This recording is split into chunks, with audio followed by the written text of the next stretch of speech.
25 दिसंबर 1994 को जब TV on किया तो पहली खबर ये मिली कि देश के पूर्व राष्ट्रपति सरदार ज्ञानी जैल सिंह का चंडीगढ़ में निधन हो गया है।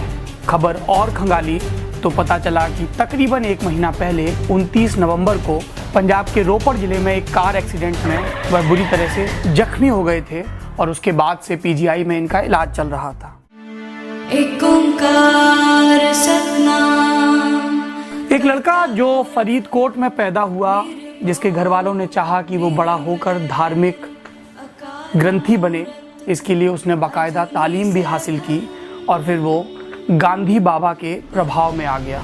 और फिर उस लड़के ने फरीदकोट स्टेट में, जो कि उस समय एक रियासत हुआ करती थी, कांग्रेस की स्थापना की। नतीजतन उसे जेल में डाल दिया गया और वो 5 साल तक जेल के भीतर रहा। बाहर आया तो नायकों सा स्वागत हुआ और नेहरू ने ये इंश्योर किया कि ज्ञानी जैल सिंह को उस वक्त जो भी राज्य में सरकारें बन रही थी उसमें मंत्री पद का ओहदा मिले। सत्ता के साथ ज्ञानी जैल सिंह की ये करीबी की शुरुआत भर थी। इंदिरा के राज में वो आला कमान के और करीब आए और भरोसा हासिल किया और इसका पहला बड़ा पड़ाव था 1972 में ज्ञानी जैल सिंह को पंजाब का मुख्यमंत्री बनाकर भेजा गया और ज्ञानी जैल सिंह ने अपनी सियासत में 2 धुरियां साधी। एक तरफ तो उन्होंने धार्मिक प्रतीकों का इस्तेमाल करके पंजाब की आवाम को अपने पक्ष में करने की कोशिश की। हालांकि एक सत्य और तथ्य ये भी है कि इसी दौरान पंजाब गेहूं का कटोरा कहलाया और हरित क्रांति के शानदार नतीजे दिखने लगे। मगर सियासत इस तरीके के शानदार नतीजों के हिसाब से आपका कद तय नहीं करती है। आपका कद तय होता है उन बड़ी घटनाओं और बदलावों से जिनके आप साक्षी रहे या जिनमें आपने एक अहम किरदार अदा किया। पंजाब में अकाली दल आनंदपुर साहब का प्रस्ताव लेकर आई।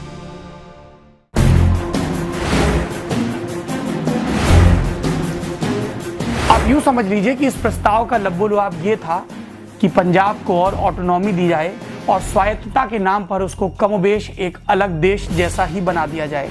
जाहिर सी बात है कि कांग्रेस और देश के बाकी सारे राजनीतिक दलों को इस प्रस्ताव का विरोध करना था। मगर विरोध के चक्कर में हो ये रहा था कि पंजाबियों को लग रहा था कि केंद्र यानी कि दिल्ली उनका दमन करने पर उतारू है। ऐसे में कांग्रेस को और इंदिरा गांधी को एक ऐसे शख्स की जरूरत थी जो उसी धार्मिक टोन में अकालियों को जवाब दे सके जिसमें उनके सामने चुनौती पेश की जा रही थी।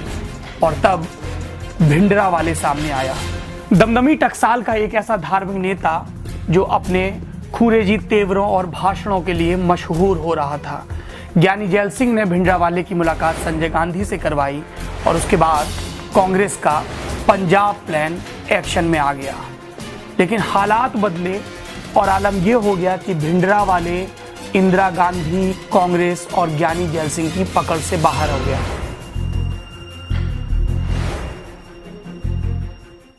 उन्नीस 1980 में इंदिरा की सत्ता में वापसी हुई और ज्ञानी जैल सिंह को देश का गृह मंत्री बनाया गया।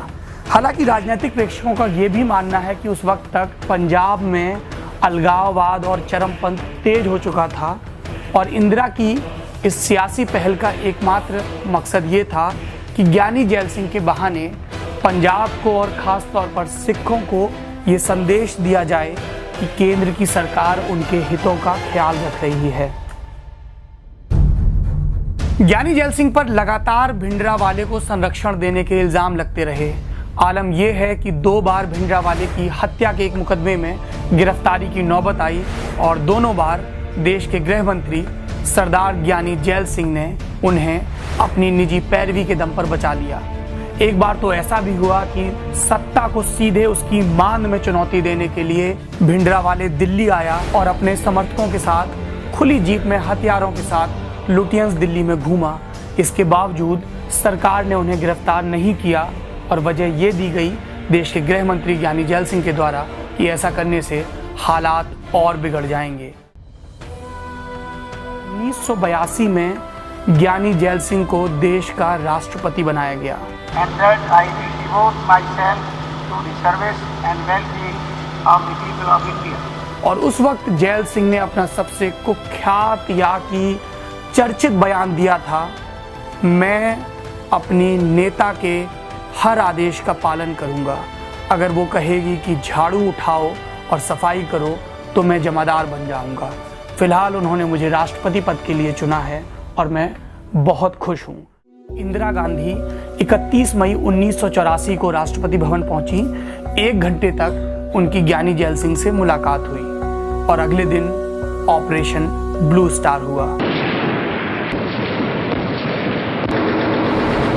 ये जरूरी है कि देश की तीनों सेनाओं के जो प्रमुख हैं वो राष्ट्रपति को ब्रीफ करें, रिपोर्ट करें। राष्ट्रपति तीनों सेनाओं का कमांडर इन चीफ होता है, मगर ज्ञानी जैल सिंह को इस बात की भनक भी नहीं थी कि सेना इस तरह का कोई ऑपरेशन कर रही है। जाहिर सी बात है कि ऑपरेशन शुरू होने के कुछ घंटों के बाद राष्ट्रपति को इसके बारे में पता चला। उन्हें पता चला कि दोनों तरफ से भारी गोलीबारी हो रही है। उन्हें पता चला कि सिखों के लिए बेहद पवित्र अकाल तख्त क्षतिग्रस्त हो गया है। उसके बाद वो इस बात के लिए अड़ गए कि उन्हें देश के नाम संबोधन करने का मौका मिले। ये बात कुछ टली तो ज्ञानी जैल सिंह ने कहा कि या तो मैं इस्तीफा दूंगा या स्वर्ण मंदिर जाऊंगा। और 4 दिन बाद ज्ञानी जैल सिंह भारी भरकम सुरक्षा अमले के साथ अमृतसर के स्वर्ण मंदिर पहुंचे। इस दौरान गोली चली और जो गोली चली उसने ज्ञानी जैल सिंह के करीब चल रहे एक सुरक्षा गार्ड का सीना भेद दिया। ज्ञानी जैल सिंह बाहर आए।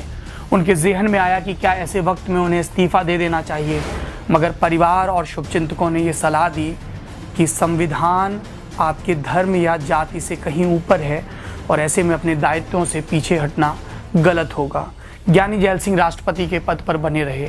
हालांकि ये सत्ता के गलियारों में किस्सा आम था कि इसके बाद से इंदिरा गांधी ज्ञानी जैल सिंह के बीच मनमुटाव बढ़ गया, एक किस्म का अविश्वास आ गया।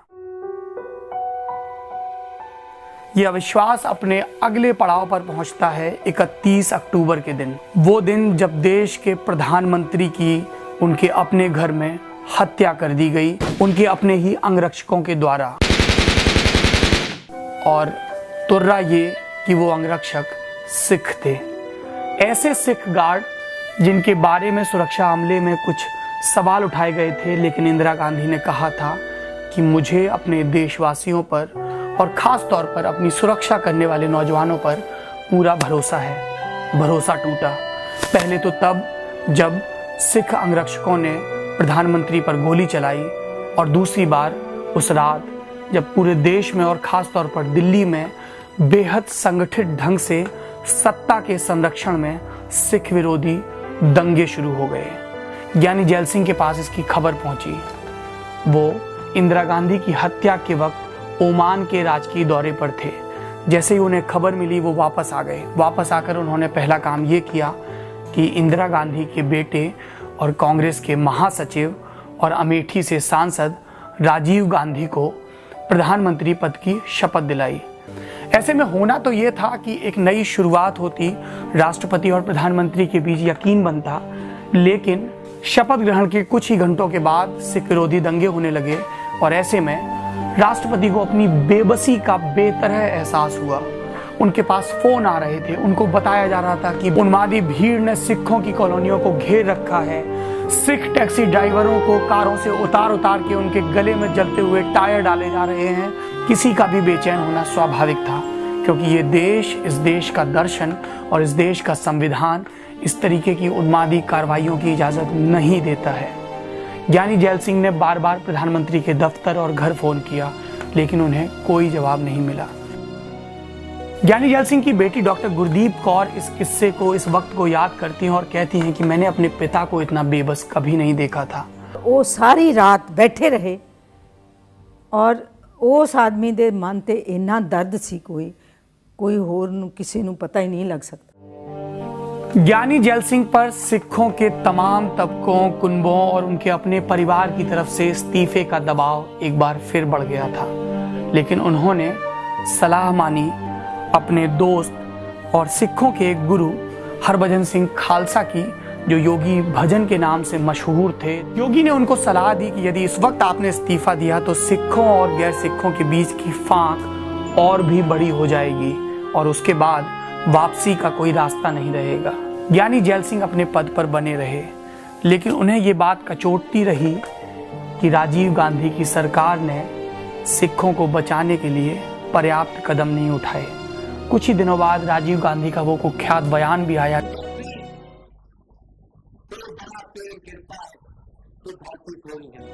और इसके बाद से राजीव और ज्ञानी जैल सिंह के रास्ते अलग होते चले गए।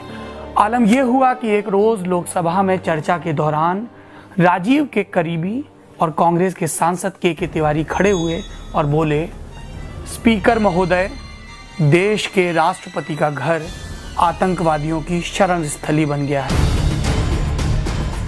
ज्ञानी जैल सिंह बेहद नाराज हुए और उन्होंने पूरा राजनीतिक दम लगा दिया और राजीव गांधी को विवश कर दिया कि वो के तिवारी को पार्टी से निकाल दें। के तिवारी पार्टी से निकले और ज्ञानी जैल सिंह कांग्रेस के दिल से। और उसके बाद वो इकलौता मौका आया जब देश के राष्ट्रपति ने पॉकेट वीटो का इस्तेमाल किया। ये कॉन्स्टिट्यूशनल टर्म है जिसके मुताबिक राष्ट्रपति अगर चाहे तो अनियमित कालीन किसी भी बिल को अपने पास रोक सकता है। इसको पॉकेट वीटो कहते हैं। अमूमन इसका कोई राष्ट्रपति प्रयोग नहीं करता है, मगर ज्ञानी जैल सिंह ने राजीव गांधी को नीचा दिखाने के लिए उनकी कैबिनेट द्वारा पारित किए गए Indian post office amendment bill को अपने पास रोक लिया। बाद में वीपी सिंह प्रधानमंत्री बने और उन्होंने इस बिल को सिरे से खारिज कर दिया। इसके बाद ये भी कहा गया कि अब राजीव गांधी की सरकार ज्ञानी जैल सिंह को महाभियोग का प्रस्ताव लाकर राष्ट्रपति के पद से हटा देगी। लेकिन जैसा कि अंग्रेजी में कहते हैं कि बेटर सेंस प्रिवेल्ड, उनको तमाम बुजुर्ग नेताओं ने, जिसमें कमलापत त्रिपाठी भी शामिल थे, ये सलाह दी कि ऐसा करने से पंजाब में स्थिति और ख़राब हो जाएगी। ज्ञानी जैल सिंह अपना कार्यकाल पूरा करके एक किस्म के राजनीतिक निर्वासन में चले गए। लेकिन जब उनकी मौत हुई तो गांधी परिवार का कोई करीबी नहीं बल्कि कांग्रेस का एक ऐसा नेता देश का प्रधानमंत्री था जो पुराने वक्त, पुराने जख्म और पुराने हालातों को बखूबी समझता था। और इसलिए उस वक्त के प्रधानमंत्री पीवी नरसिम्हा राव ने राष्ट्रपति ज्ञानी जैल सिंह का अंतिम संस्कार दिल्ली के राजघाट में करवाया। DLallanTop.com पर हम आपको लगातार सियासत के, समाज के ऐसे ही किस्से सुनाते रहेंगे